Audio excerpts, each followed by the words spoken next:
Tutorial cara mengatasi rem belakang bunyi mendecit kayak tikus kejepit. Kemudian untuk sistem rem CBS itu kurang pakem. Nah, di sini saya akan melakukan sedikit ubahan di bagian kampas remnya supaya rem lebih pakem dan bunyi mendecit pun hilang menjauh-jauh. Oke, langsung saja kita buka knalpotnya ya. Menggunakan kunci 14, kunci 12, kunci 10. Nah, untuk semua motor itu kan beda-beda ya, tapi ini bisa berlaku untuk semua motor untuk ubahan di bagian kampas remnya. Untuk pembongkaran knalpot itu kan beda-beda ya. Tinggal teman-teman siapkan saja. Nah, di sini saya pertama-tama kita buka dulu knalpot. Kemudian kita standar satuin ya.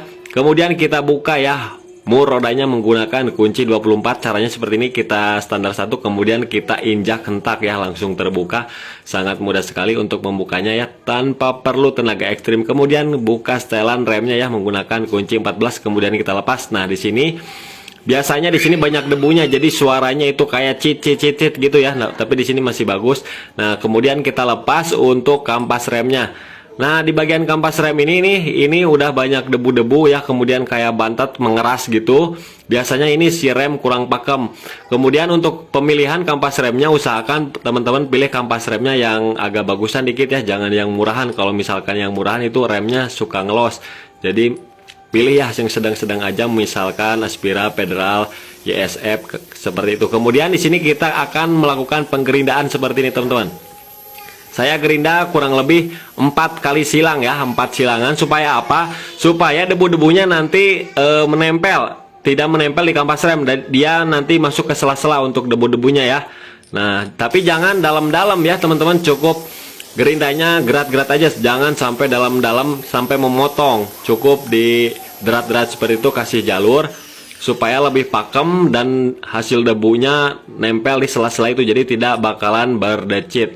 Nah, kemudian di bagian pinggirnya supaya rem lebih pakem juga, kita tumpulin dikit ya. Ini kan tajam nih. Nah, kita tumpulin sedikit aja supaya pengeremannya itu lebih maksimal teman-teman, lebih oke ya. Biasanya sudut-sudutnya itu yang tajamnya itu bikin pengereman kurang oke. Oke, nah setelah ditumpulin seperti ini, semua bagiannya ya, 2 kampas remnya udah saya gerinda semua, ditumpulin semua. Nah, ini udah oke, tinggal kita cuci, bisa menggunakan lap ataupun disemprot ataupun menggunakan air sabun bisa ya teman-teman. Kita bersihkan, kemudian paha remnya usahakan harus lancar ya, jangan sampai seret. Nah, itu paha rem masih lancar. Kemudian untuk pemasangan remnya bebas ya, bolak-balik juga nggak apa-apa.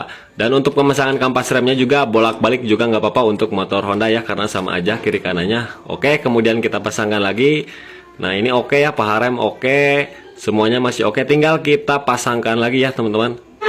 Kita masukkan ring, kemudian kita masukkan mur, kemudian kita jangan dulu dikencangkin, kemudian kita pasangkan per. Nah, untuk Honda pernya itu di atas ya, jangan di gantar remnya. Kemudian kita pasang bautnya, soalnya saya sering nemuin itu kok pasang pernya di gantar remnya. Kalau Honda beda ya, kalau Honda itu ada tempat pernya khusus, beda dengan Yamaha. Yamaha itu disimpan di gantar rem. Oke, setelah itu kemudian kita standar satuin, kemudian kita kencangkan.